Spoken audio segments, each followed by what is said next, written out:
నమస్తే అండి. నేను డాక్టర్ ఎల్ఆర్ఎన్ రావు పైడికొండల. నేను ఎన్ఎంఓ ఆంధ్రప్రదేశ్ ఎన్వైటీసీ సెలబ్రేషన్స్ కోఆర్డినేటర్ని. జాతీయ యువజనోత్సవాల్లో భాగంగా ఈ నెల 3, 4 తారీఖుల్లో ఉస్మానియా మెడికల్ కాలేజీలో నిర్వహించిన ఉత్సవాల్లో భాగంగా ఈరోజు మధ్యాహ్నం ప్యానెల్ డిస్కషన్ నిర్వహించడం జరుగుతోంది.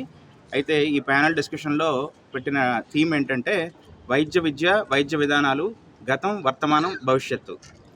ఈ ప్యానెల్ డిస్కషన్కి మోడరేటర్గా డాక్టర్ ఉజ్వల్ గారు వ్యవహరించారు. ప్యానెల్ డిస్కషన్లో ప్యానలిస్టులుగా డాక్టర్ జయప్రకాష్ నారాయణ గారు, డాక్టర్ అనుపమ గారు, డాక్టర్ రఘునందన్ గారు additional DME Andhra Pradesh, doctor SV Lakshminarayana గారు, డాక్టర్ అనిల్ గారు, డాక్టర్ బివై ప్రవీణ్ గారు వ్యవహరించినారు. వైద్య విద్యార్థులకు వైద్య విద్యలో వస్తున్న మార్పులు, గవర్నమెంట్ పాలసీ విధానాలకు తగ్గట్టుగా ఏ విధంగా వైద్య విద్య రూపాంతరం జరుగుతుంది అన్న విషయాల మీద నిపుణులందరూ కూడా సలహాలు ఇవ్వడం జరిగింది. ఓకే, నేను డాక్టర్ సురేంద్ర అని మాట్లాడుతున్నాను. National medicals organization Telangana general సెక్రటరీని. నేషనల్ మెడికల్స్ ఆర్గనైజేషన్ ఆధ్వర్యంలో ఉస్మానియా మెడికల్ కాలేజ్లో జాతీయ యువజన దినోత్సవాలను జరపడం జరుగుతుంది, నేషనల్ యూత్ డే సెలబ్రేషన్స్. అందులో భాగంగా తెలంగాణ అండ్ ఆంధ్రప్రదేశ్లో ఉన్న మెడికల్స్ అందరికీ కాంపిటీషన్స్ ఆర్గనైజ్ చేశాము. ఈ కాంపిటీషన్స్ అంటే రొటీన్గా కాకుండా థీమ్ బేస్డ్ కాంపిటీషన్స్ ఆర్గనైజ్ చేశాము.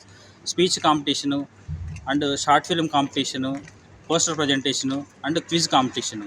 ఇందులో సుమారుగా 300 పైగా మెడికోస్ శ్రీకాకుళం నుంచి ఉస్మానియా మెడికల్ కాలేజ్ వరకు అన్ని కాలేజీల మెడికోస్ పార్టిసిపేట్ చేశారు.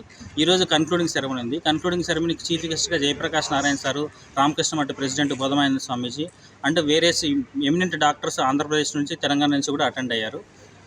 ఇందులో భాగంగా పిల్లలందరికీ కూడా క్యాష్ ప్రైజెస్ ఇస్తున్నాము. సుమారుగా 300 మంది పిల్లలు, 50 మంది పిల్లలకు first prize, second prize, third prize, consolation prizes ఇస్తున్నాము. షార్ట్ ఫిల్మ్ తీసిన వాళ్ళకి మూవీ డైరెక్టర్ వేణు గారి చేతుల మీదుగా ప్రైజెస్ డిస్ట్రిబ్యూషన్ జరుగుతుంది. స్పీచ్ కాంపిటీషన్ వాళ్ళకి, క్విజ్ కాంపిటీషన్ వాళ్ళకి జయప్రకాష్ నారాయణ సార్ చేతుల మీదుగా ప్రైజ్ డిస్ట్రిబ్యూషన్ జరుగుతుంది. రిమైనింగ్ పోస్టర్ ప్రజెంటేషన్ వాళ్ళకి Osmania medical college principal Narendra Kumar sir చేతుల మీదుగా ప్రైజ్ డిస్ట్రిబ్యూషన్ జరుగుతుంది. స్వామి వివేకానంద బర్త్డేని సందర్భంగా ప్రతి సంవత్సరం ఉస్మానియా మెడికల్ కాలేజీలో పెద్ద ఎత్తున జాతీయ యువజన దినోత్సవాలు జరపడం అనేది ఆనవాయితీగా వస్తుంది, సుమారుగా గత 25 సంవత్సరాల నుంచి. అంటే మొత్తం ఎన్ని రోజుల ప్రోగ్రామ్? ఇప్పుడైతే 2 days చేసాము, కాంపిటీషన్స్ 2 days చేసినాము. ఈరోజు ప్రైజ్ డిస్ట్రిబ్యూషన్ జరుగుతుంది. కాంపిటీషన్స్లో సుమారుగా 300 మంది తెలంగాణ అండ్ ఆంధ్రప్రదేశ్లో ఉన్న అన్ని మెడికల్ కాలేజ్ నుంచి పార్టిసిపేట్ చేశారు. అందులో 50 మందికి ప్రైజులు ఇవ్వడం జరుగుతుంది. పార్టిసిపేట్ చేసిన వాళ్ళందరికీ పార్టిసిపేషన్ సర్టిఫికేట్ ఇవ్వడం జరుగుతుంది. దాంతోపాటు స్వామి వివేకానంద పుస్తకాన్ని వితరణ చేయడం జరుగుతుంది.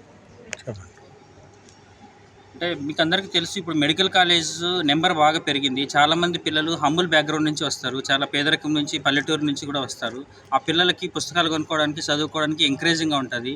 ఇంకా మెడికల్ కాలేజ్ అనేది సిలబస్ ఇది toughest subject in the world. అసలు ఇన్ని పుస్తకాలు, ఛాయిస్ లేకుండా ఎగ్జామ్ రాయాలి, అసలు లీవ్స్ ఉండవు మిగిలిన వాళ్ళతో కంపేర్ చేస్తే.